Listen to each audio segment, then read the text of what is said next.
Blog Talk Radio. Hello and welcome to this edition of VE Radio. Today, once again, we will be reading from the book The Best That Money Can't Buy, Beyond Politics, Poverty, and War by Jacques Fresco. Today I'm going to have a show actually where we're going to be discussing the book as we read a chapter. And I have panelists now representing several of the countries. Obviously, in this case, we only have 3 other panelists. We have another one who should be calling in shortly if he hasn't already. Oh, wait, yes, he has. So I'm going to unmute him. Is that you, Thunder? Would be me. Excellent, Thunder. Okay. Well, the first thing I wanted to do was to get our panelists individually to announce themselves. Just briefly say who you are and what country you're from. And we will start with Azzy. Hi, my name is Azzy. I'm 16 years old and I live in Ireland. Dark Dancer. Hey, I'm Dark Dancer. I'm from the Netherlands. I'm 21 years old and I live in the Netherlands. Proctor. Hey, I'm Proxy, environmental engineering student and 20 years old from Australia. And that leaves you, Thunder. Everybody calls me Thunder. My real name is Gregory. I'm over 21 and I live in California. In the U.S. of A. In the U.S. of A. So we got 2 sides of one continent and a bunch of other continents represented here tonight on this show. I will actually be going back because I like this new format better. We're going to be rereading some of the chapters that I had already touched on in my previous show, but now we will be opening for commentary. And I want to thank all of you for listening. I talked to Roxanne Meadows today about the show. She definitely likes the idea. And perhaps at some point today I will be able to comment a little bit on some of the projects that are coming up with the Venus Project and media. So I am going to, as I get ready to read the book here, I'm going to ask everybody to mute. I will be muting you, Thunder, but I will bring you back as soon as we're done with the first chapter. And let's get this party started. Alrighty.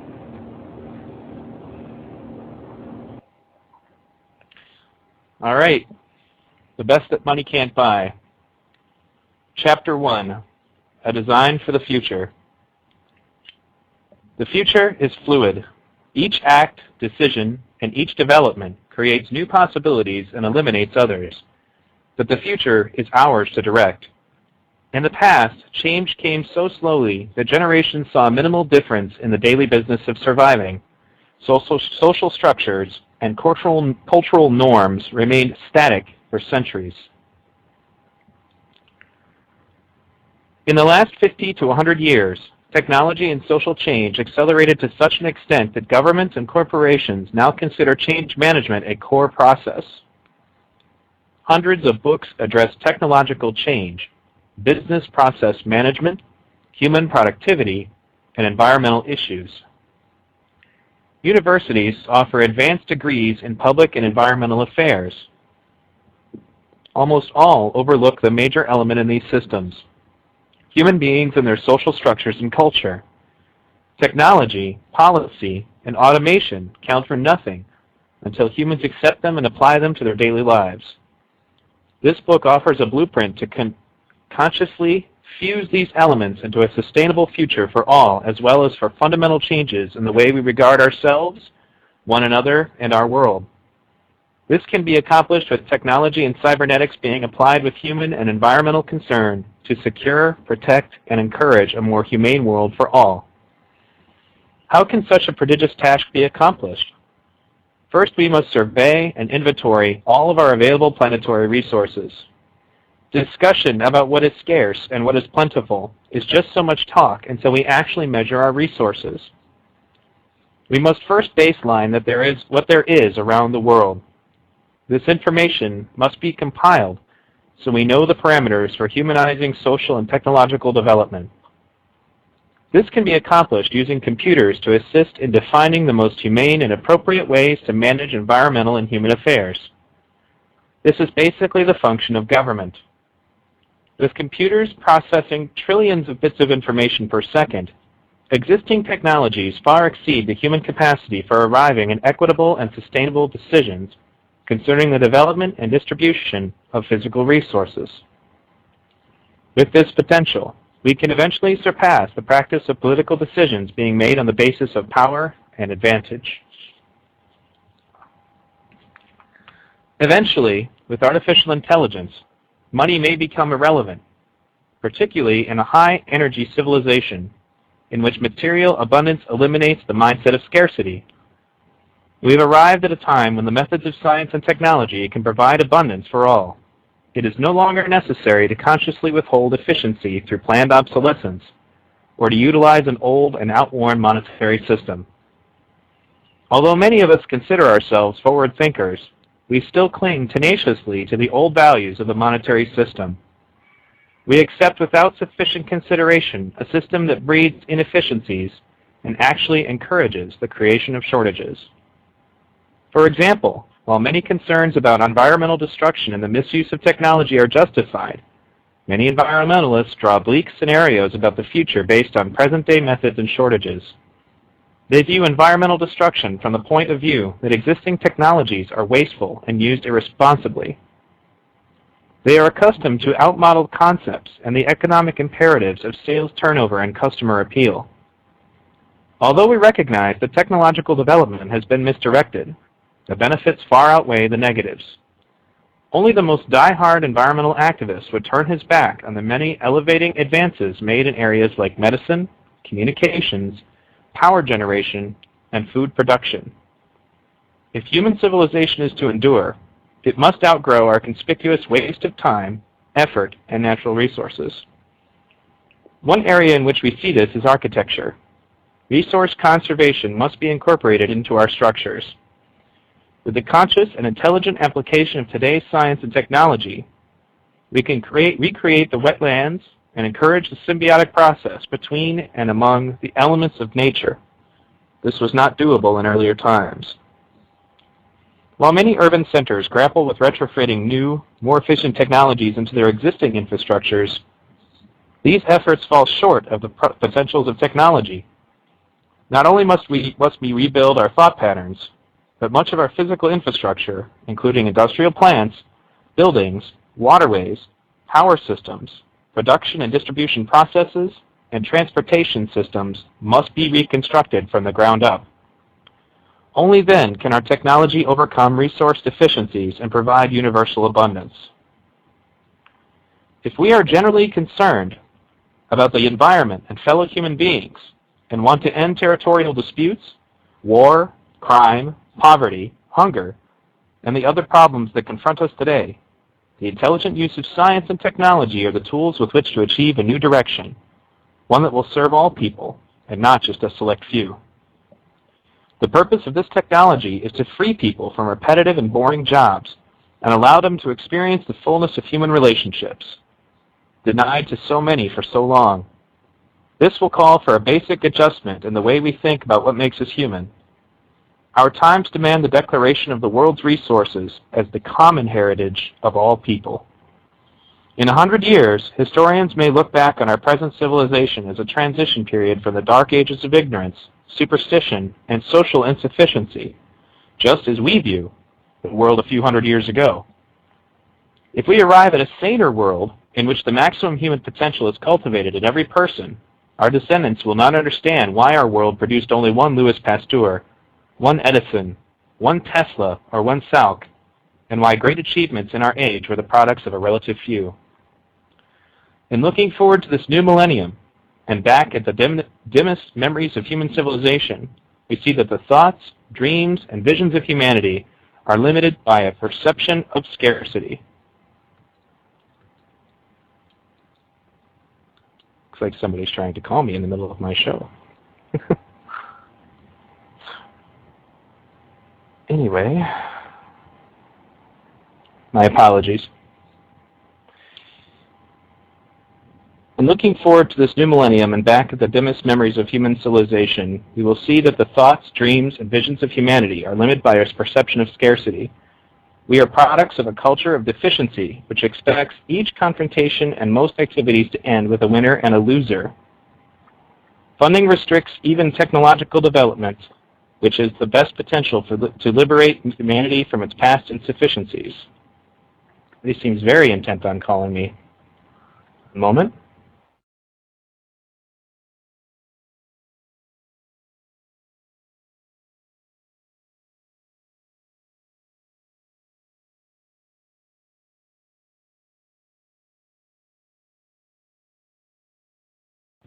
Sorry about that brief pause.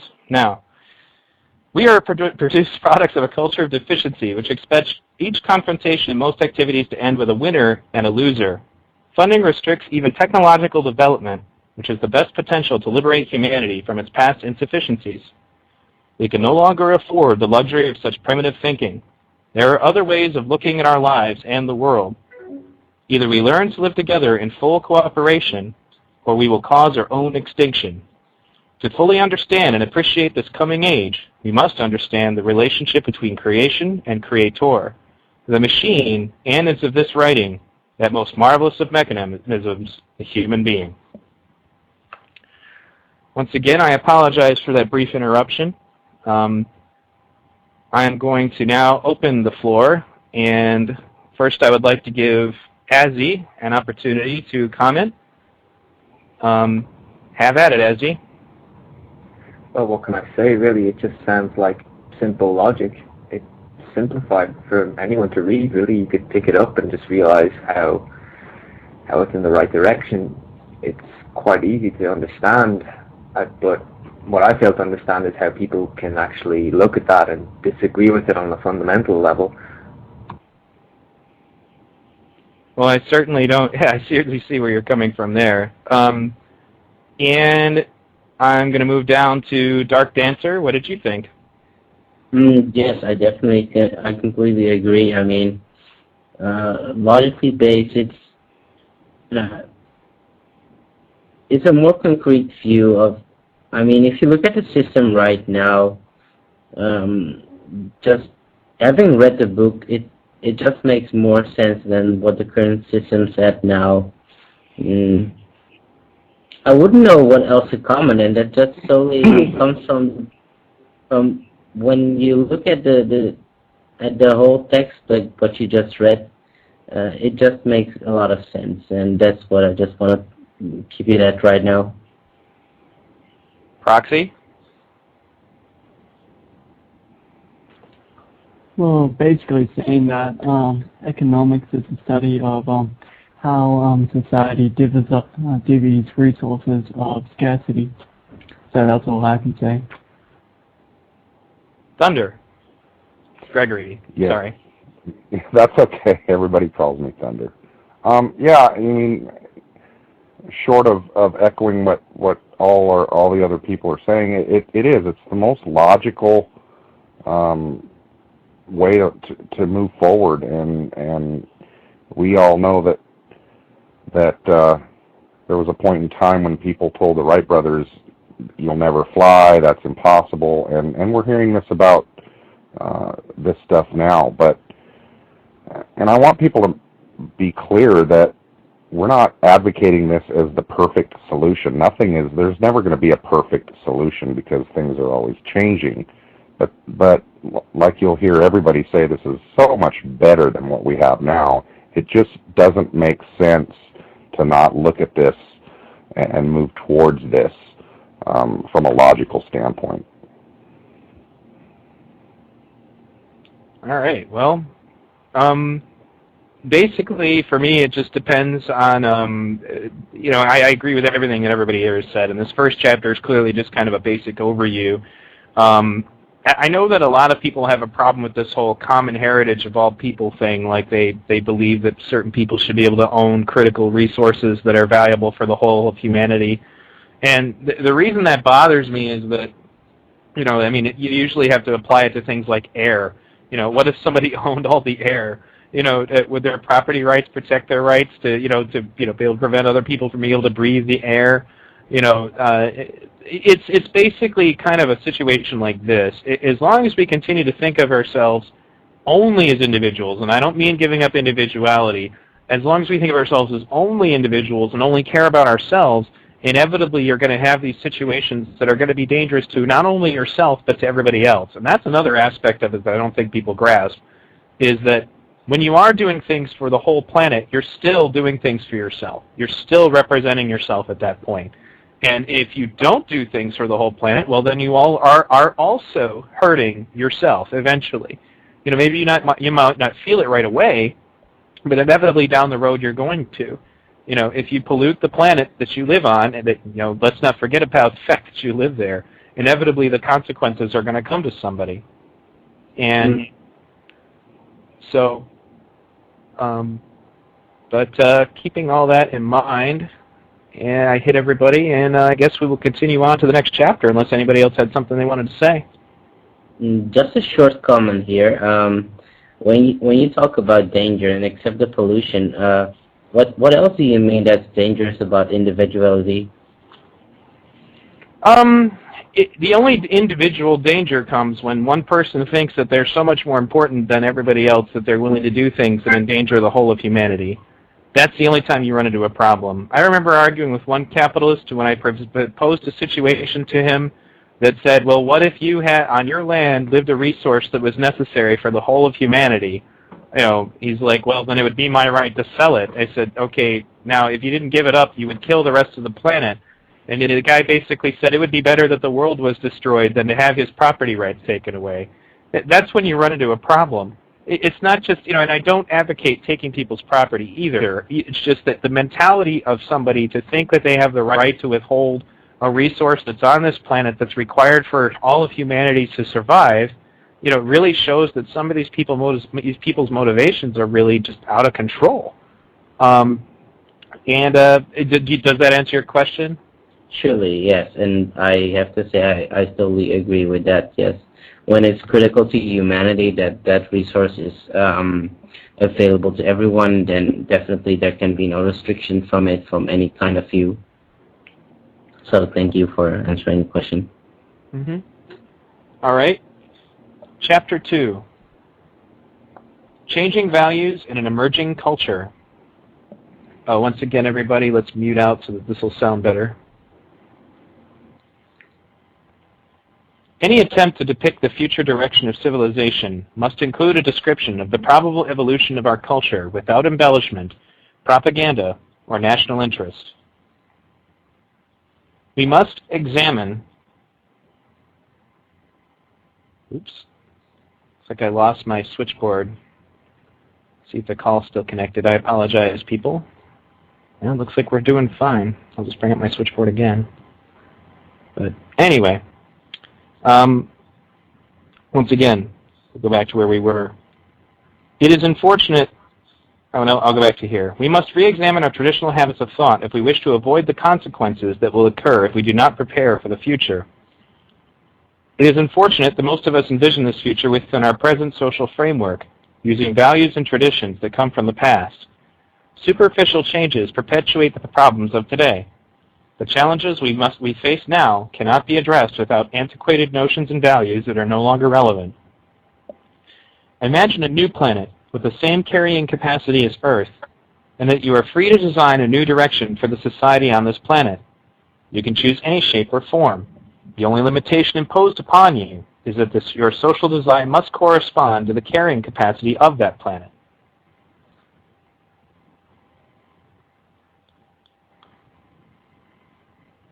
This new planet has more than adequate arable land, clean air, and water, and an abundance of untapped resources.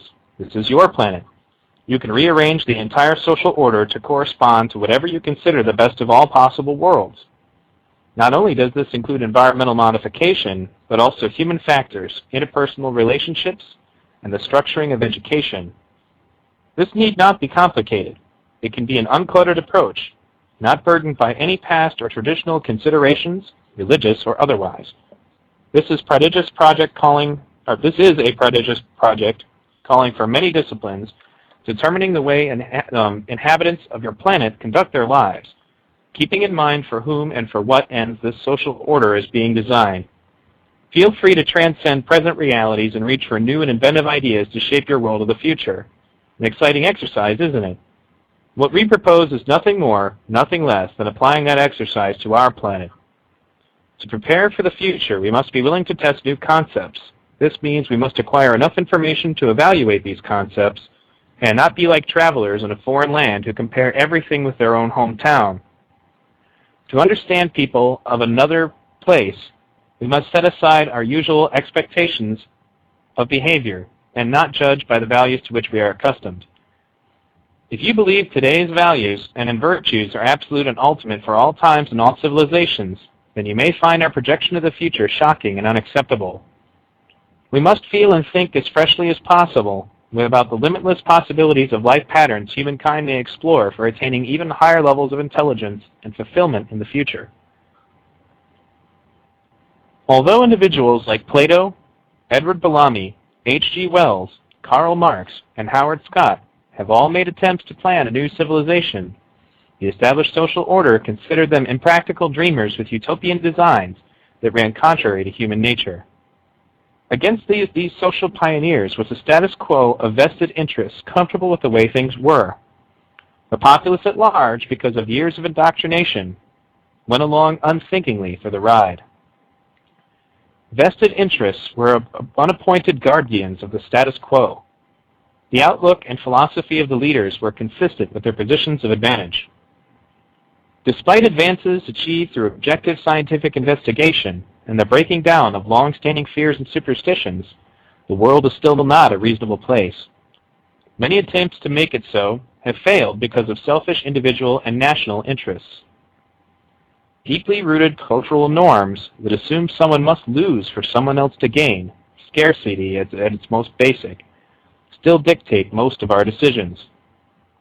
For example, we still cling to the concept of competition and accept inadequate compensation for people's efforts, i.e. the minimum wage, when such concepts no longer apply to our capabilities and resources, never mind their effect on human dignity and any possible elevation of the human condition. At this turning point in our civilization, we find problems complicated by the fact that many of us still wait for someone, a messiah perhaps, the elusive they, or an extraterrestrial to save us. The irony of this is that as we wait for someone to do it for us, we give up our freedom of choice and movement. We react rather than act towards events and issues. The future is our responsibility, but change will not take place until the majority lose confidence in their dictators and elected officials' ability to solve problems. It will likely take an economic catastrophe resulting in enormous human suffering to bring about true social change. Unfortunately, this does not guarantee that the change will be beneficial.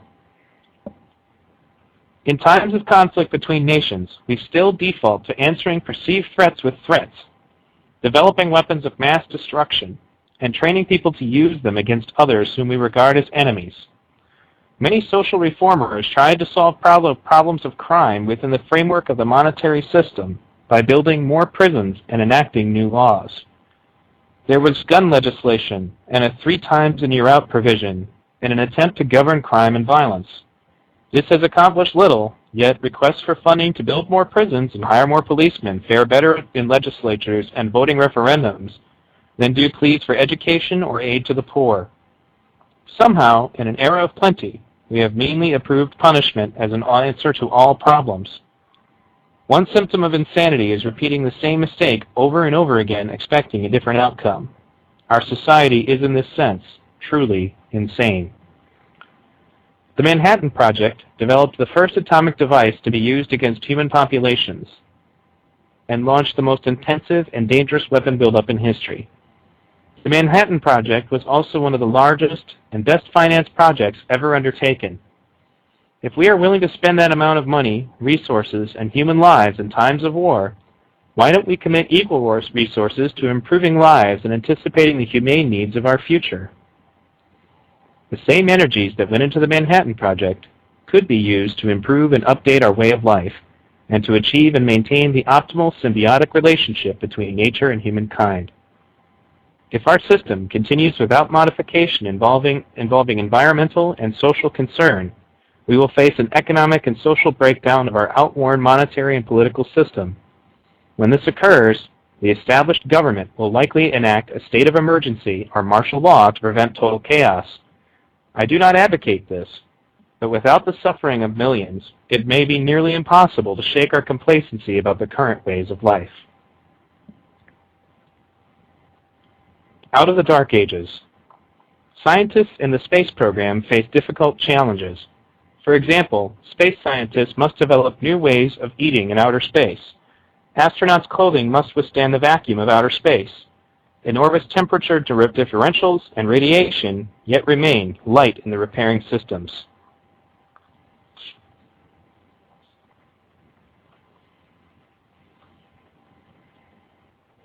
Their challenge is to conceive of common items in completely new ways. In space, for example, clothing no longer functions as just body covering and adornment. It becomes a mini-habitat. The space age is a good example of the search for newer and better ways of doing things. As scientists probe the limits of our universe, they must generate newer techniques and technologies for unexplored frontiers and never-before-encountered environments.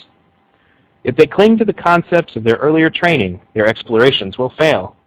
Had our ancestors refused to accept new ideas, the physical sciences would have progressed little beyond the covered wagon. Many young engineers, scientists, and architects face this dilemma. Bold and creative, they exit institutions of higher learning and step out into the world eager for change. They set out with great enthusiasm, but are often beaten back and slowed by the established institutions and self-appointed guardians of tradition. Occasionally, some break away from traditional concepts and become innovators. They meet such tremendous resistance by antiquated building codes and other restrictions that their daring concepts are soon reduced to mediocrity. Many of the dominant values shaping our present society are medieval. The idea that we live in an enlightened age or an age of reason has little basis in fact. We are overwhelmed with valid information concerning ourselves and our planet, but have no inkling of how to apply it. Most of our customs and modes of behavior have been handed down to us from the Dark Ages. It was difficult for early forms of life to crawl out of the primordial slime without dragging some of it with them. So it is with entrenched value systems.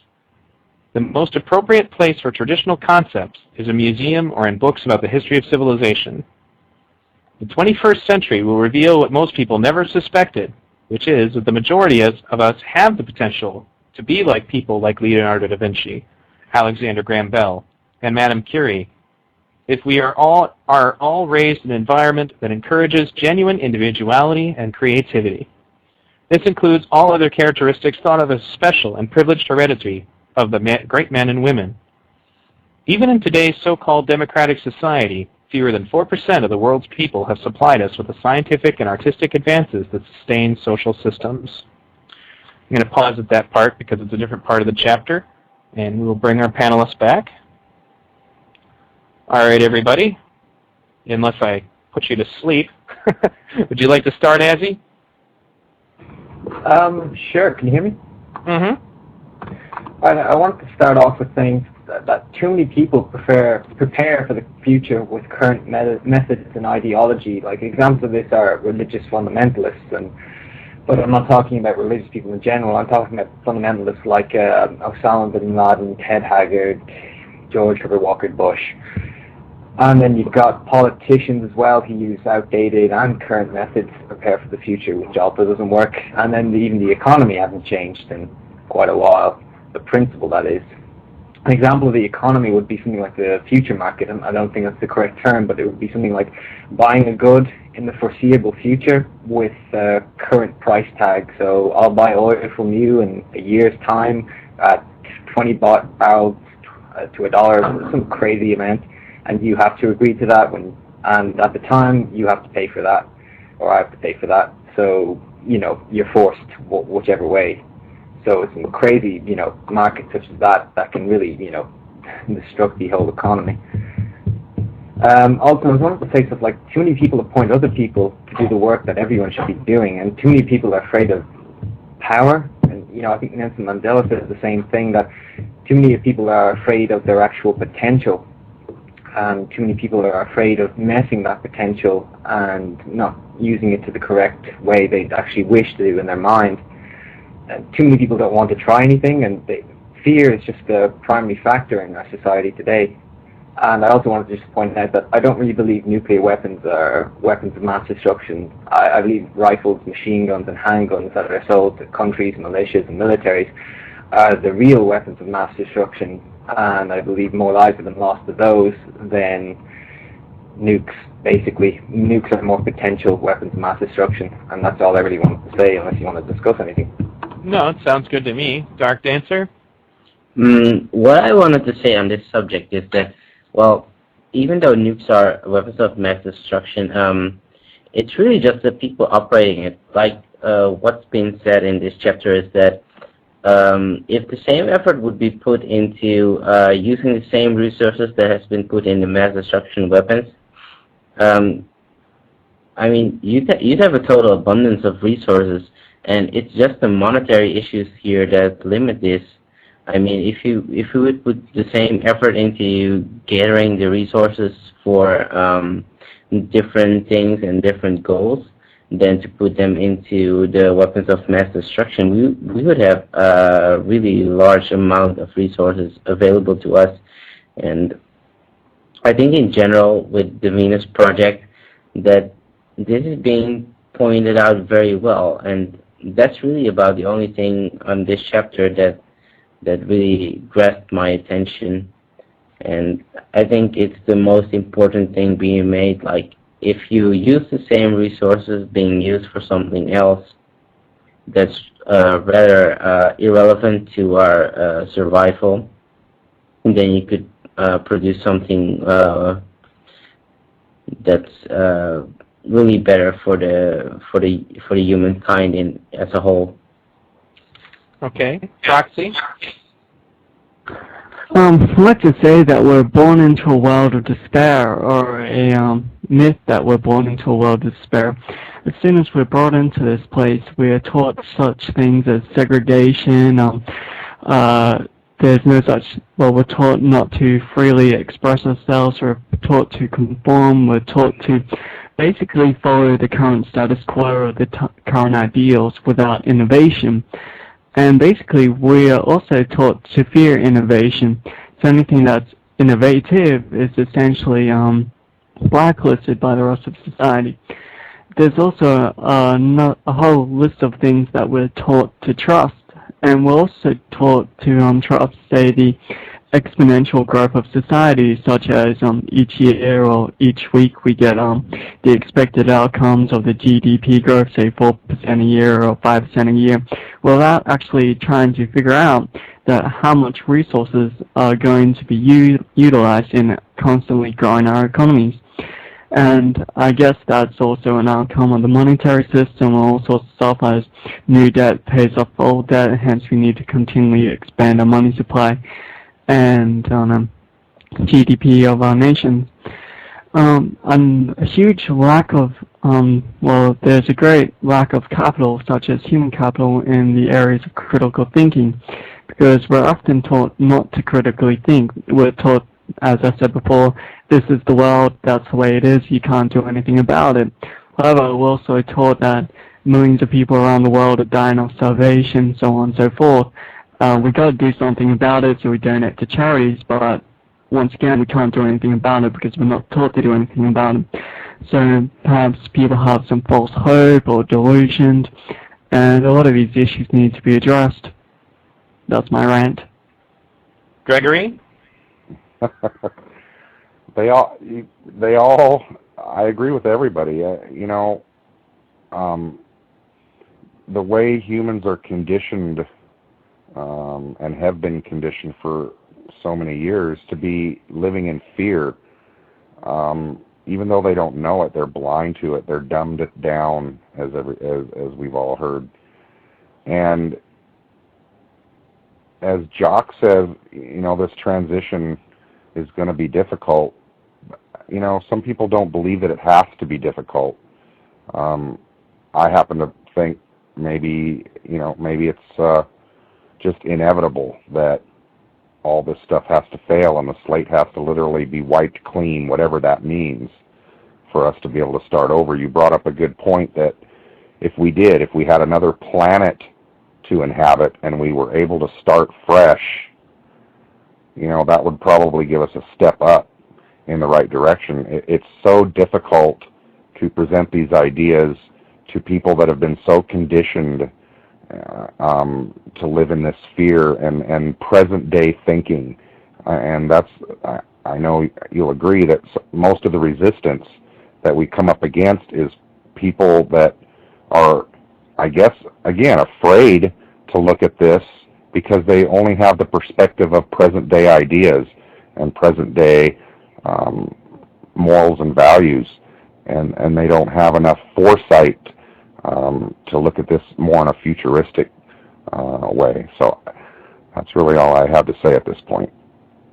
Well, I'm going to comment a little bit, and then Proxy had something else they wanted to say. I think what point he's trying to get at when he talks about the Manhattan Project is the fact that people came together, the country came together en masse to do this wonderful thing of, well, wonderful as far as an achievement in science, not exactly wonderful in its application, but of being able to split the atom, applying a theory of relativity, and actually making it into reality. Now, imagine what would happen if we as a nation had come together instead and said, we're going to make sustainable, clean energy for the whole world. Imagine that, it's just basically, when you really study the Manhattan Project, the amount of effort and resources that was put into that project was just astounding. The great minds that they put together for it was also astounding. And I think that he's just calling for the people of the world to do the same thing. Now, Proxy, go ahead. I was just going on from a point that Gregory was talking about social conditioning. We're also conditioned out of fear to fight for the current system, to fight to remain things constant as they are. And that will be a very large issue to deal with during the transition period, because there's going to be a lot of people fighting for, say, what's not best for them. That's basically what I wanted to say. All right, then. Unless anybody else had anything to say, I'm going to move on to the next part of Chapter 2. Go ahead. All right, then. And once again, to our listeners, thank you for tuning in. You're listening to V Radio. Today we are reading from the book, The Best That Money Can't Buy, Beyond Politics, Poverty, and War. If you're looking at my show on Blog Talk Radio, you will see that there are pictures of books that are basically moving past the screen. One of them is obviously The Best That Money Can't Buy. The other one is the DVD. I believe it's called The Future by Design. And the last book is actually a recommended read for anybody who wants to understand how the monetary system has created so many problems in this world in regards to war. It's called Addicted to War, and I strongly advise it to anybody who is interested in the subject, because it really opened my eyes to just how deep the military-industrial complex really goes when it comes to creating new excuses for war. All right. That being said, I'm going to mute everybody out again, and we will get on to the next part of this book.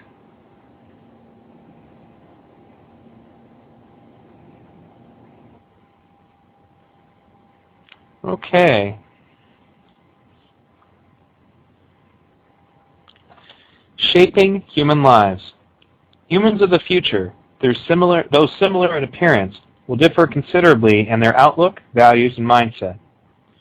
Social orders of the past that have continued into the 21st century consistently seek to generate loyalty and conformity to established institutions as the only means to sustain a workable society. Countless laws, often passed after a misdeed has occurred, have been enacted in an attempt to govern the conduct of people. Those who do not conform are ostracized or imprisoned. In the past, many social reformers and those called agitators by the detractors were not generally angry, maladjusted individuals. They were often people with a sensitivity and concern for the needs of others who envisioned a better life for all. Among these were abolitionists, advocates for women's suffrage, and child labor laws. those who practice nonviolent resistance to oppression, and so-called freedom fighters. Today we accept without question the achievements of these reformers who faced violent opposition, imprisonment, ridicule, and even death from vested interests in the established order. Unfortunately, most people are unaware of the identities of those individuals who helped pave the way towards social enlightenment.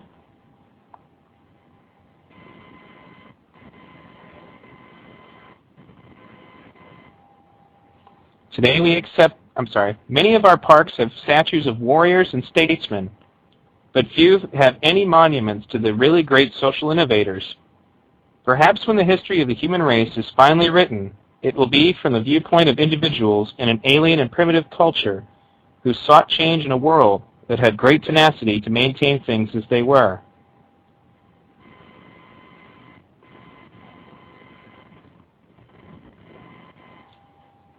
Conformity in a population makes control of society much easier for its leaders.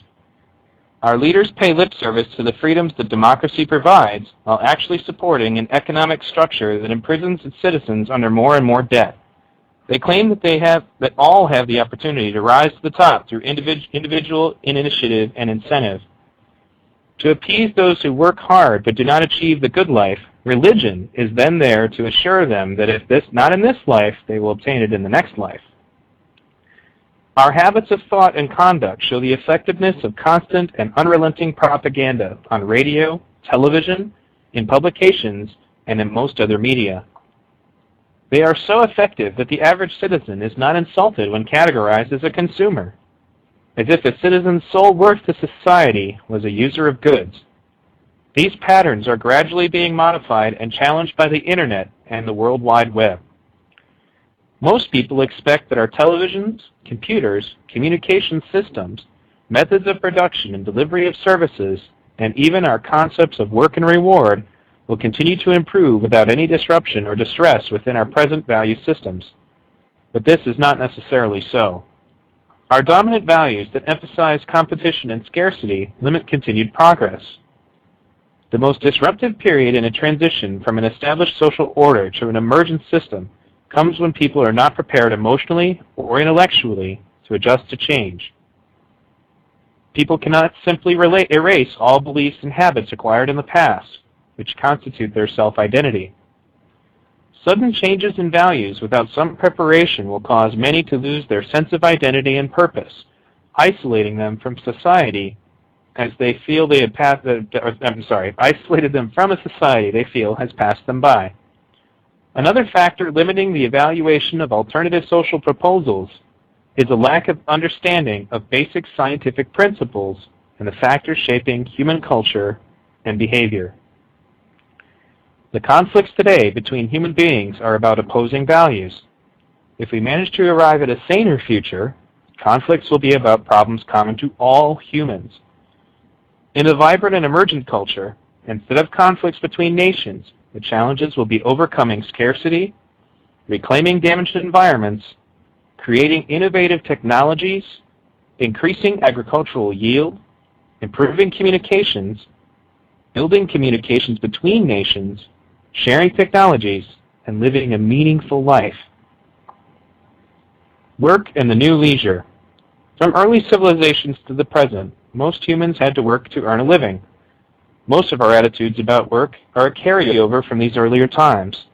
In the past, and still in many low-energy cultures, it was necessary to fetch water and carry it to one's dwelling place. People gathered wood to make fires for heating and cooking, and fuel to burn in their lamps. It would have been very difficult, and still is for some, to imagine a time when water would rush forth in your own dwelling at the turn of a handle. To press a button for instant light would have seemed like magic. People of ancient times probably wondered what they would do with their time if they did not have to engage in these burdensome tasks that were so necessary to sustain their lives. In most developed countries, tasks that were once so vital to people's very survival are no longer necessary, thanks to modern technology. Today, people attend schools to acquire marketable skills that enable them to earn a living in the workaday world. Recently, the belief that one must work to earn a living has been challenged. Working for a living to supply the necessities of life may soon be irrelevant. as modern technology can provide most of these needs. As a result, many jobs have gone the way of the iceman and the elevator operator. Perhaps we have a semantic problem with the word work. The idea of freedom from work should include the elimination of repetitive and boring tasks that hold back our intellectual growth. Most jobs, from blue-collar assembly worker to professional, entail repetitious and uninteresting tasks. Human beings possess an untapped potential that they will finally be able to explore once they are free of the burden of having to work to earn a living. At present, there are no plans in government or industry to make economic adjustments to deal with the displacement of people by automated technology. It is no longer the repetitious work of laborers that cybernation is able to phase out, but also many other vocations and professions. Engineers, technicians, scientists, doctors, architects, artists, and actors will all have their roles altered or sometimes drastically. Therefore, it is imperative that we explore alternatives so as to improve our social constructs, beliefs, and quality of life to secure and sustain a future for all. That was the end of Chapter 2. I'm going to bring my panelists back on. And this time we're actually going to start in reverse order. Gregory, you're up. Can you hear me? Yeah, I can hear you. Oh, okay. I wasn't sure. I just heard something come on my ears here. Yeah, I don't have a whole lot to comment on that section, so why don't you go ahead and go to somebody else for right now. It looks like my daughter wanted to add something. Well, by all means, let her add something. Yeah, it won't be a problem. Anyway, all right. Dark Dancer, you're up next. All right, thank you.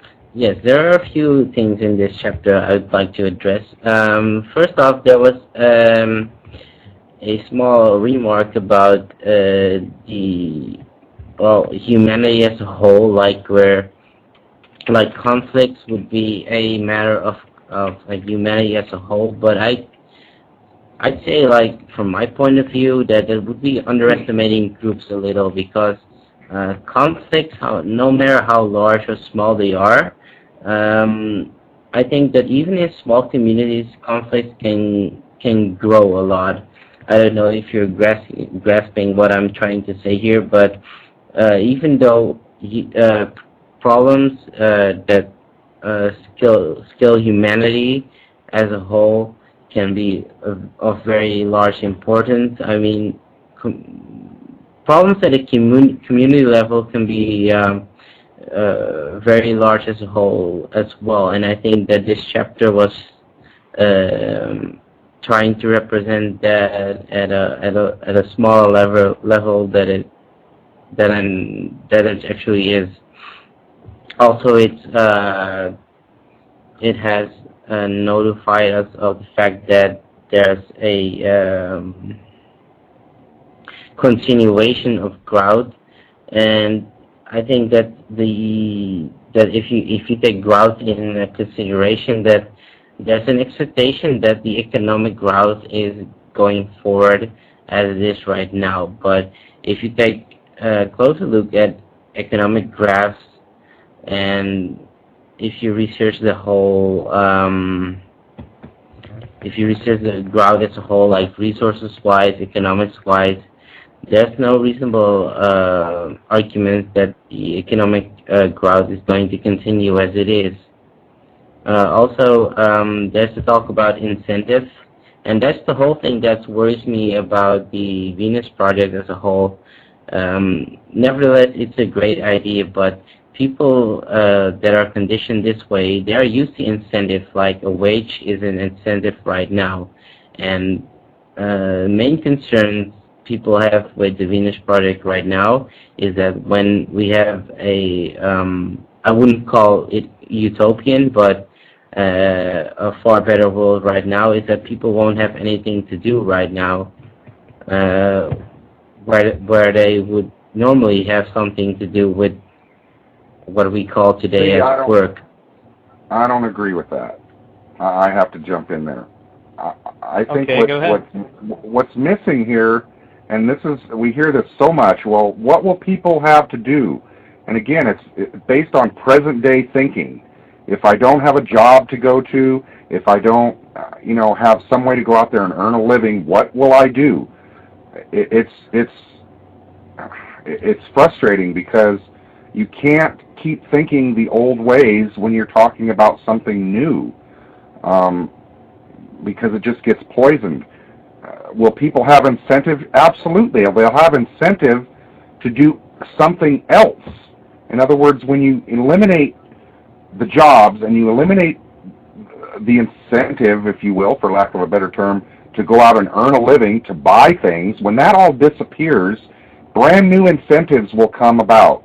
It's like, again, you can't put, how does the saying go? You can't put new wine into old wineskins. It won't work. So new incentives will come up. Let me actually tap in a little bit, because I think you and I covered this pretty well on your show not long ago, Gregory, was just the fact that the myth that incentive is based on doing repetitively boring jobs. I certainly have no incentive to go to work. My incentive was kind of beaten out of me when I was a kid. I wanted to be an astronaut. That's when I had true incentive. That's when I wanted to do something for the right reasons, not because I had to. And it's that natural creative incentive that's the one that I think that needs to be cultivated. And Jacques covers that quite a bit in the part of the chapter of his book that's about how you raise children in a Venus Project society. Now, did you have something more to say on that, Dark Panther? Oh yes, definitely. I mean, I definitely see where you're coming from, but what we have to consider is that we have a transition period here. Like, you're presenting it as if today is the current society and tomorrow is the society which is applying the ideology of the Venus Project. But in a transition period, you have to be able to convince people that you don't need the same incentives as you have today. How are you going to do that? How are you going to make clear to them that you don't need the same incentive that you have today in the world of tomorrow? Well, I don't think it's going to be... I'm sorry, go ahead. No, that's okay. I would answer that by pointing out that the majority of real incentives end up getting kind of taken out of people. What's going to give people new incentives is the fact that, education will be free. People will be free to explore and to do whatever they want. That's actually something that they talk about in addition when you're raising your children. There's a time in a child's life where they want to explore things, they want to look at things, and nowadays we give them SpongeBob and Barney through that phase, so needless to say they don't really come away from that phase learning a whole lot. When I was a kid, my mother wouldn't let me watch stuff like that. She made me watch things like The Electric Company and Sesame Street, Nova, things of that nature, and it led me to be very far ahead, of other kids in my class. I actually got bored with modern education because of it. But I guess where do these incentives come from? A lot of it just has to do with the fact that, first of all, as they pointed out, only about 5% of the population of the Earth is even required to maintain a Venus Project society. So at that point, it doesn't really matter how many people have it. I know a lot of people, for example, I have friends of mine who are carpenters because they enjoy building stuff. I have friends of mine who are even architects and artists, who obviously artists are obvious, but, architects who are interested in designing things, and they'll just sit around doing it for hours. And so, bearing that in mind, did you have something further to say, Gregory, before I turn it over to Proxy? No, that's right. And I again, just to reiterate, when you start eliminating all these things that we think we have to do, new things come up that we will want to do. And somebody actually said something really good in the chat. They said, this is what you do when you can't figure out what to do. You explore new things and places, meet new friends.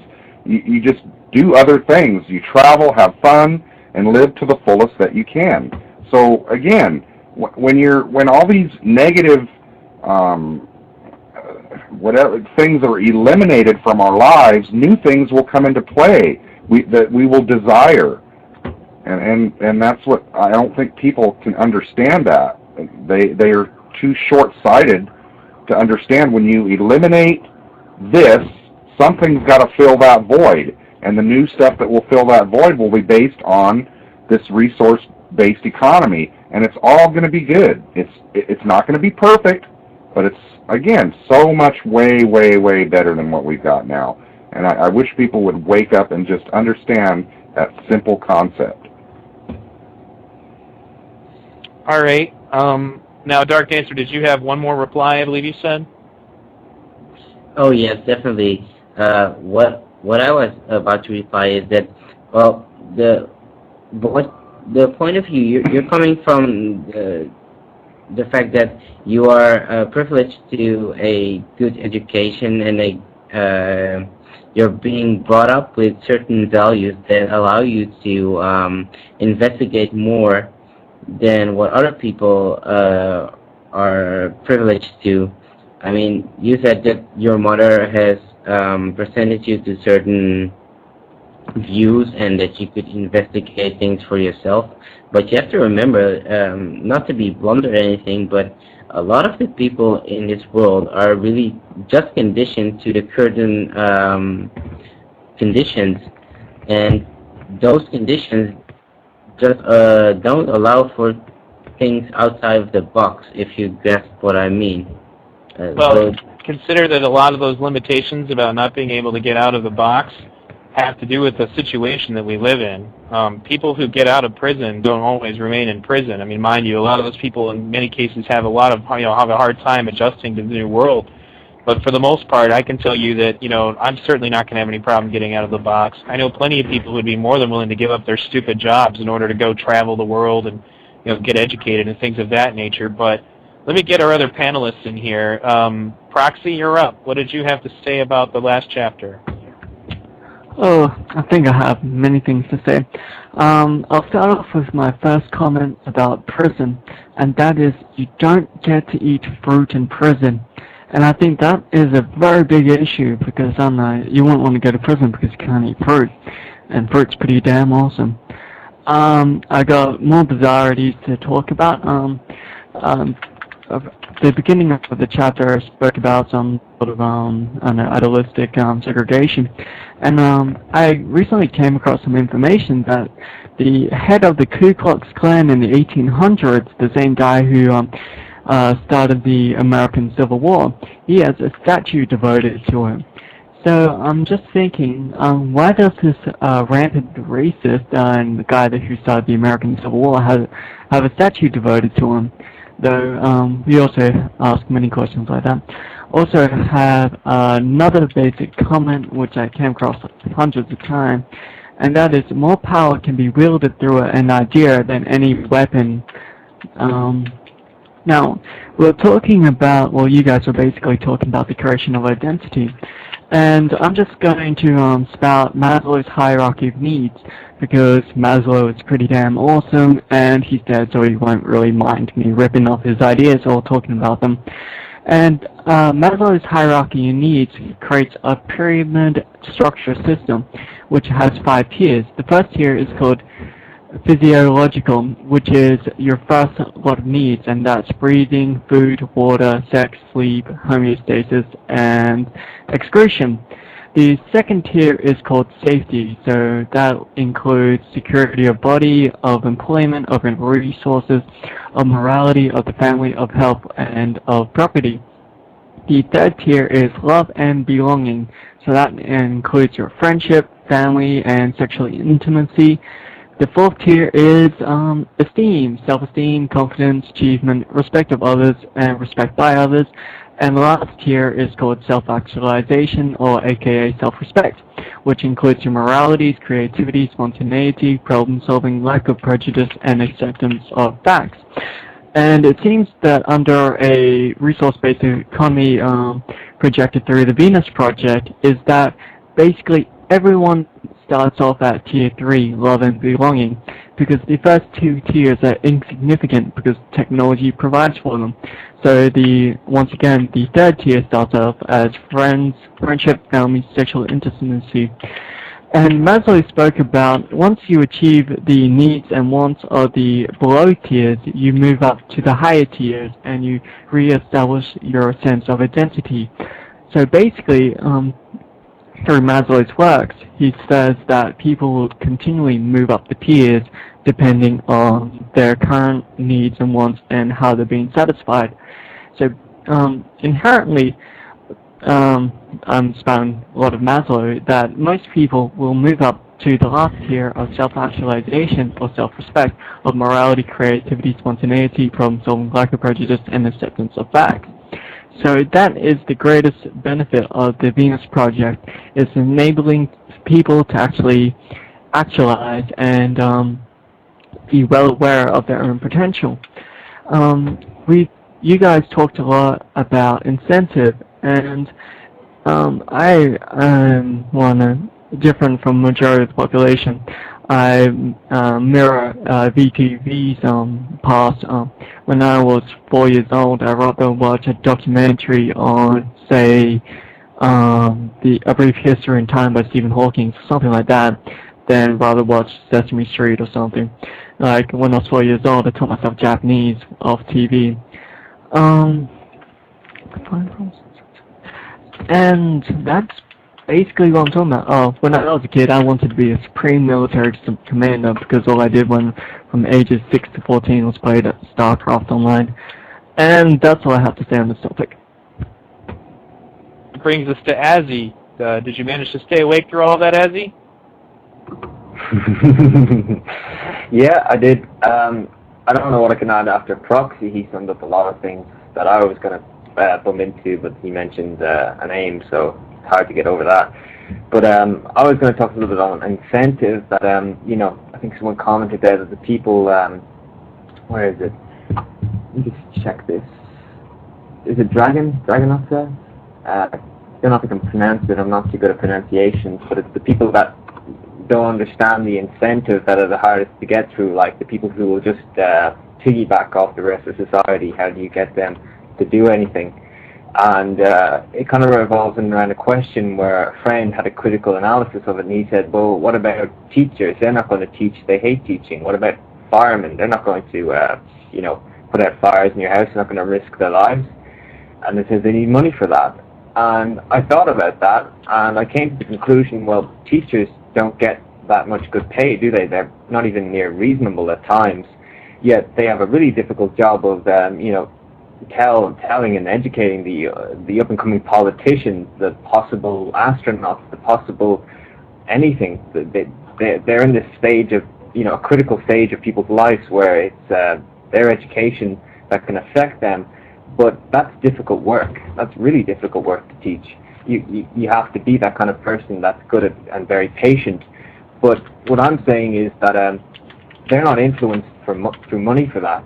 They're influenced through their own personal means, because if they were influenced from money as an incentive, then they could have studied something else in college or university that gave them 3 times the pay. Who knows? But they didn't pick that. And firemen, most are voluntary. I like to point out as well, most are voluntary. They also have a lot of ambulance services are firemen. I don't know if you guys know that. Most of what you hear, the ambulance sirens, are fire brigades.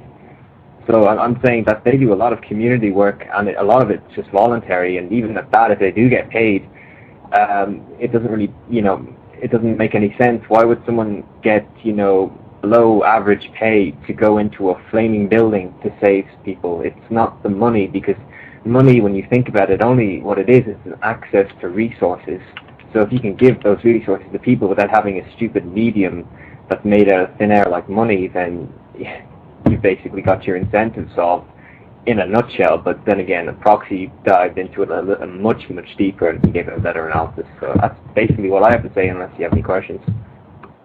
No, I think that basically covers it. I would also add to the point that you were bringing up, and I think I brought this up on one of our Ventrilo podcasts, was the conversation I had with the police officer. I said, I really think that you guys deserve a pay raise. And he's like, I appreciate what you're saying, but I don't really want to do that.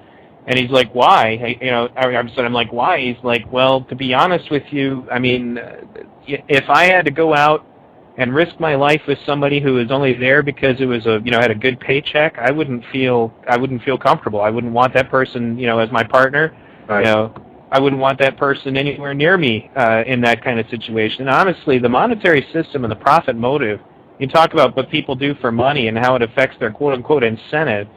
study the education system. I watched a really good documentary about the modern education system because, I was curious, of course, as a capitalist. Okay, well, they all say that we should get rid of public schools because they're socialists. We should have, we should just have every school should just be private schools.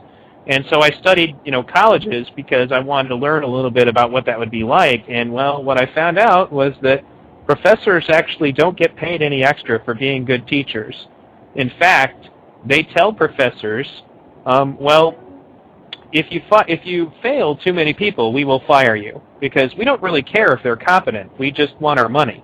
And if you fail people, well, then they leave college and they don't come back, and we don't get our tuition.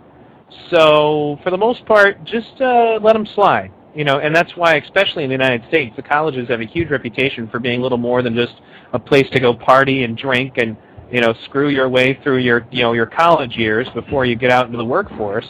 And that's an example of what happens when profit is used as an incentive. It doesn't produce quality at all. Where do you think all this planned obsolescence comes from? And it's the same concept actually with employees. In many cases, especially in a drudgery job that people hate, employees, give their own planned obsolescence, and the fact that they're going to do as little work as possible, and they're going to, do everything they can to get away with doing as little as possible, because they don't want to be there. In comparison to the volunteers who do these things because they're interested in them, those people are going to do their best because they want to do their best. Think about it. You talk about competitiveness as being an incentive. There's actually a very good movie called October Sky, and it's about a guy who grew up in the South, the deep South of the United States, which is, historically supposedly a place of low, education, and they were all like the sons of coal miners. And this one child just decided, I've had enough of this. I'm not going to do this. I want to go. I want to participate in the science fair. And he built a rocket, and that kid ended up going to NASA when he was finished. Awesome that's movie. an example. Awesome. Yeah, that's an example of incentive. And that kid, a lot of people tried to dissuade him. They're like, no, you should just go to work in the mines, just like your dad. That's an example of how the monetary system tries to kill your incentive. They tried to prevent that, discourage that kid from doing what he was doing. And the same thing is true of a lot of people. When Edison went to school, they mistreated him so badly, his mother took him out of school and homeschooled him. Okay, and that's just, basically you get the idea, is that, particularly like I said in the show that I had with you, Gregory, when you're a kid, they actually kind of beat the incentive out of you. Being smart and innovative, using big words, that's a reason to get beat up in school. I know. Right. I went to school. I love Jock's story of going to school and what happened to him. I could listen to that over and over. I think that is so inspirational. I hope more people get a chance to listen to that story. For those of our listeners who haven't heard that story, since I was told that story directly when I met him, I will relate it briefly, and then we will get on with our discussion. But basically, Jacques was at school, and I believe it started with him not wanting to pledge allegiance to the flag. And so they took him to the principal's office, and the principal told the teacher she could leave, and he kind of put his arm around him. He's like, so why don't you want to pledge allegiance to the flag? And Jacques said, I don't want to be a citizen of just one country. I want to be a citizen of the whole world. And so he talked to him about his education and the different things about it, and he said to him, he's like, I don't really think we have a place for you here, so here's what I'm going to do. They roped off a section of the class just for him. They let him read whatever books he wanted to read and study whatever he wanted to study. And, the end result is, imagine that. We have a Jacques Fresco, somebody who's a free-thinking, innovative, creative thinker, because one adult decided to take it upon himself to be a positive influence in Jacques' life and encourage his real incentive. In addition to that, like later on in the story, he ends up he got to a point actually where the principal eventually passed away, and they didn't let him have class the way that he had grown accustomed to, so he just stopped going to school. And eventually the truant officer found him and said, I can't have you not going to school. He's like, well, what do you do with your time? He's like, well, I go to the library and I check out the books about things that I want to read. And he's like, really? He's like, yeah, I educate myself and I do a lot of experiments in my lab. He's like, you have a lab? He's like, yeah, it's at home. He's like, can I see it? He's like, sure, just don't tell my mother who you are, because he didn't want his mother to know that he wasn't going to school.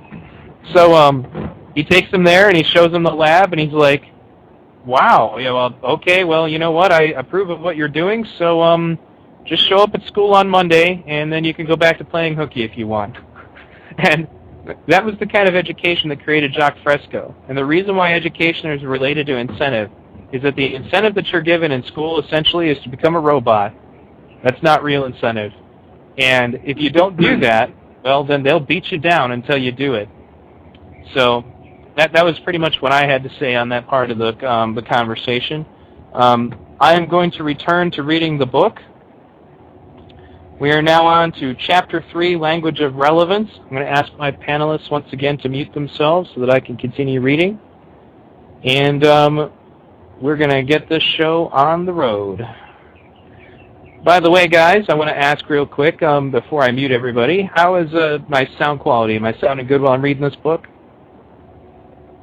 It's Sounds good to me. Excellent. Fine. You might want to mute Gregory. Yeah, I usually do.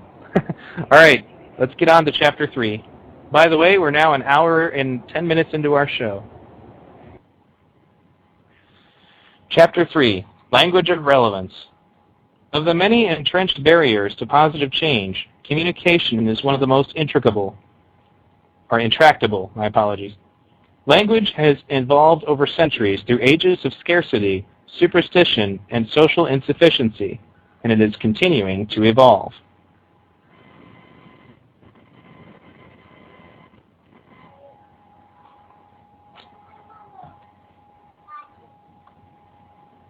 Sorry about that. However, language often contains ambiguity and uncertainty when important issues are at stake, and fails to use a precise and universally intelligible means of conveying knowledge. It is difficult for the average person, or even those considered above average, including leaders of nations, to share ideas with others whose worldview may be at a considerable variance with their own. Also, because of semantic differences and different experiences, words have various shades of meaning. What would happen if we made contact with an alien civilization when we have such difficulty making contact with our fellow human beings? We are not ready for that. We haven't yet learned to resolve international differences by peaceful methods, so peace is simply a pause between wars. Even in the United States, supposedly the most technologically advanced country in the world, we lack a unified, definitively stated direction. Our policies and goals are fragmented and contradictory. The Democrats cannot communicate meaningfully with the Republicans. Elsewhere, the Israelis oppose the Arabs. The Irish Catholics clash with the Irish Protestants. The Serbs with the Muslims. Everywhere there is an interracial and interpersonal disharmony, an inability of husbands and wives to communicate with each other or their children, labor and management strife, and communists differing with capitalists. How then could we hope to establish any meaningful communication with an alien civilization, with beings possessing intelligence, social coherence, and technologies far in advance of our own? The aliens might well wonder whether there really is any intelligent life on Earth. Most world leaders seek to achieve greater communication and understanding among the nations of the world. Unfortunately, their efforts have met with little success. One reason is that each comes to the table determined to achieve the optimal advantage for their own nation. We talk a lot about global development and global cooperation, but the global, in each case, reflects the individual nation's interests and not those of all people. In addition, we are trapped within old ways of looking at our world. While most agree change is necessary, many limit change if it threatens their advantage, just as on a personal basis they seek change in others, but not in themselves. Many of us lack the skills to communicate logically when we are emotionally invested in an outcome. If a person or group has difficulty in communicating a point in question, rather than seek clarification, they will raise their voices. If this does not produce the desired effect, they may include profanity or intimidating language. If this doesn't work, they may resort to physical violence, punishment, or deprivation as a means of achieving the desired behavior. In some instances, deprivation of the means of earning a living has been and continues to be used. These tactics have never produced a heightened level of understanding, In fact, many of these attempts to control behavior actually increased violence and drove the parties farther apart. It will be difficult for a future historian to understand why the language of science and technology was not incorporated into everyday communication. Ambiguity may help lawyers, preachers, and politicians, but it doesn't work in building bridges, dams, power projects, flying machines, or in space travel. For these activities, we need the language of science. Despite a maze of ambiguity in normal conversation, the more serviceable language of science is coming into use throughout the world, particularly in technologically advanced countries. If communication is to improve, we need a language that correlates highly with the environment and the human needs. We already have such a language in the scientific and technological communities, and it's easily understood by many. In other words, it is already possible to use a coherent means of communication without ambivalence. If we apply the same methods used in the physical science to psychology, sociology, and the humanities, a lot of unnecessary conflict could be resolved. In engineering, mathematics, chemistry, and other technical fields, we have the nearest thing to a universal descriptive language that requires little in the way of individual interpretation. For instance, if a blueprint for an automobile is used in any technologically developed society anywhere in the world, the finished product would be the same as that in any other areas receiving the same blueprint regardless of their political or religious beliefs. The language used by the average person is inadequate for resolving conflict, but the language of science is relatively free of ambiguities and the conflicts prevalent in our everyday, emotionally driven language. It is deliberately designed, as opposed to evolving haphazardly through the centuries of cultural change, to state problems in terms that are verifiable and readily understood by most. Most technical strides would have been unattainable without this type of improved communication. Without a common descriptive language, we would have been unable to prevent disease, increase crop yields, talk over thousands of miles, or build bridges, dams, transportation systems, and the many other technological marvels of this computerized age. Unfortunately, the same is not true of conversational language. Attempts to discuss or evaluate newer concepts in social design are greatly limited by our habit of comparing newer concepts to existing systems and beliefs. It's a semantic jungle out there. Utopian ideals have existed for as long as humans have dealt with problems and reflected upon a world free of them. The writers of scriptural references to Eden, Plato's Republic, H.G. Wells' Shape of Things to Come, and such concepts as socialism, communism, democracy, and the ultimate expression of bliss, heaven, have all shared this utopian dream. All attempts at creating such a world have fallen far short of their vision, because the dreamers and visionaries who projected their utopian concepts did so mostly within the framework of values of their existing cultures. The language they used was limited and subject to a wide range of individual interpretation. When we read and discuss new ideas, the information is automatically filtered through previous experiences and patterns of associative memory. In many instances, what we end up with is something other than the designers intended. Unfortunately, we live in a linguistic and semantic jungle. The language we inherited is insufficient and lacks the characteristics needed to allow ideas to be shared. Here's an historical example. When presented with the possibility of transitioning from conventional aircraft to the flying wing during World War II, now employed very effective in the B-1 stealth bomber, people first noticed the absence of the tail assembly. This new configuration, so different from the conventional, made them uncomfortable, and reactions were generally negative. Even technical people questioned the lack of stability believed to be inherent in the flying wing. They responded with doubt and hostility. Had they used the appropriate language of investigation, they would instead have asked the designer how he intended to overcome the limiting factors in the earlier designs. The designer would have responded by presenting design specifications and, better yet, working models on the subject under discussion. To discuss the redesign of a culture, not utopian, but simply in accordance with the knowledge and resources we have at hand, we must learn to outgrow our egos in exchange for constructive dialogue rather than debate. In addition, we must be capable of stating problems and proposing solutions clearly and succinctly, without distortion of meaning or misunderstanding, even when these solutions are radically opposed to accepted norms. Changing language. Language evolves along with people and their culture. With the development of newer technologies, our everyday language changes accordingly. But today, our technology and culture are so pervasive that we need a language with more uniform meaning than throughout the world. We need something like mathematics, a language that avoids semantic differences in interpretation. This new language should have symbols which closely approximate real events in the physical world. An advanced descriptive language will eventually be designed by artificial intelligence and then continuously updated to remain relevant to existing and new situations. As it becomes increasingly obvious that goals must be stated precisely, our language will undergo considerable modification.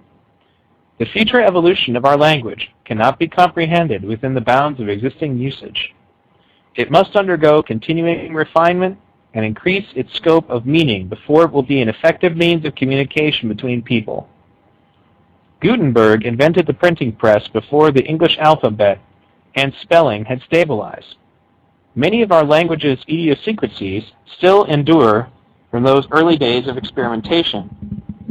No sophistication of phrasing or vocabulary alters the fact that different words, and even the same words in different sequences, have so many possible interpretations. Their semantic connotations differ from sender to receiver and from receiver to others. Our language has an amazing richness and flexibility and easily accommodates change. But in the absence of mathematical precision, clear communication is a challenge. The future language may transcend words as we know them in favor of a series of sounds sequentially arranged to produce a desired response in others. Language is often an attempt to control behavior through the transfer of information, valid, invalid, or even irrelevant to the situation. In the future, people using computers could create a language that would provide closer understanding in a simpler structure with less dependence on speech. For example, a series of signals combining acoustical, optical, olfactory, and teletactile electronic patterns will tell a story in seconds, rather than in many sentences or pages. Such a methodology is not unlike that used by fish to find the Orinoco River, when it's thousands of miles away from their starting point and they haven't been there before. Fish have receptors that sense the Earth's magnetic field, which to a large extent shapes their behavior. In like manner, imprinting in a bird probably elicits the nest-building pattern. When our technologies are more closely aligned with natural law, airplanes might use geomagnetic fields for navigation, just like birds. A clearer, more efficient means of communicating would entail a more exact expression in verbal communication. It could encourage a new area of science, the science of significance and meaning. A more refined language could result in a rearrangement of the associative systems in the human brain, resulting in greater understanding and reduction in conflict. Bridges over troubled words. A myth is a concept or tale that has no factual evidence or proof.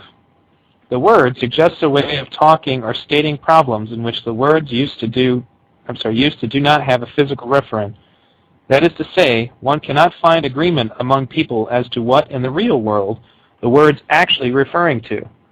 In this context, the author fears the idea of resolving conflicts on the basis of mutual understanding is a myth as well. For example, the likelihood of Jewish people resolving their conflict with Nazis through a free exchange of views is extremely remote, if not impossible. The same would be true if a well-educated African American attempted to resolve a conflict with the white supremacist organizations, or a scientist tried sharing the theory of evolution with religious fundamentalists. This illustrates that humans, as yet, are not rational beings. Our current values of right and wrong, or good and bad, are the products of older social systems. Slogans and catchphrases like God is on our side, think American, successful person, well-adjusted, mature outlook, and sharing ideas are all judgments and assessments reflecting the culture in which they originated. If we genuinely hope to bridge differences, we need a more precise language and a mindset open to new ideas. Actually, there is no sharing of values and no communication at all if the parties don't have a common starting point or are unable to conceive of experiences outside their own. If a person believes that it is impossible to build a flying machine, the builder of a flying machine cannot share his or her knowledge about the idea, especially if the doubting party doesn't ask how it can be accomplished or has already dismissed it in his or her mind. How then, in a society that is culture-bound and has limited language and ideals, can we introduce concepts of a future society with values and ideals far different from the present? How can we introduce listeners to a new concepts which, even if they desire to learn them, have no connections in their experience and thinking? We live in a perpetual show-me state. When Nikola Tesla first introduced the wireless, there was no common understanding of the methods and dynamics of wireless transmission. So Tesla oriented the uninformed through a demonstration of the working processes. In like manner, films, books, seminars, videos, and ultimately a working prototype of a new city system based on a new social direction will be necessary to demonstrate the validity of our proposals. All right. I'm going to bring my panelists back. That's the end of that chapter. I'm going to start with you, Azzy. What did you think about the chapter about communication? I don't really have anything to add to it. I don't feel I should comment on things I don't either fully understand or completely agree with. But I do have one thing to add, if that's all right. It's when he was talking about, say, the Catholic-Protestant thing with the Belfast. There was a man walking down Belfast in the mid-70s once, and he was grabbed from behind and pulled into a dark alleyway. The man who pulled him into the alleyway had a balaclava on and put a pistol to his head, and he said, "Catholic or Protestant?" So the man, kneeling on the ground, crying, thought to himself and said, "Aha, I'll fool them." And he said, "Neither, I'm Jewish." So the person with the balaclava cocked his gun and said, "I must be the luckiest Arab in the city." Anyway, I'm going to have to take a 2-minute break. I should be back before you sound to the next section. That's all I wanted to add. Okay. Thanks a lot, Azzy. Dark Dancer, you're up. Yeah, I just have to say, you made me laugh real good there, Azzy. All right, well, on to more serious business then. In this chapter was a small remark about the Arabs and the Israelis. I kind of have a question for the fellow panelists, since I seem to be the only one that's had a lot of questions about the Venus Project in general. Like, if you take the current political situation in Israel and the Arab world, and specifically the Palestinians contra the Arab, the Israeli world, how would you see this problem solved within the ideology of the Venus Project?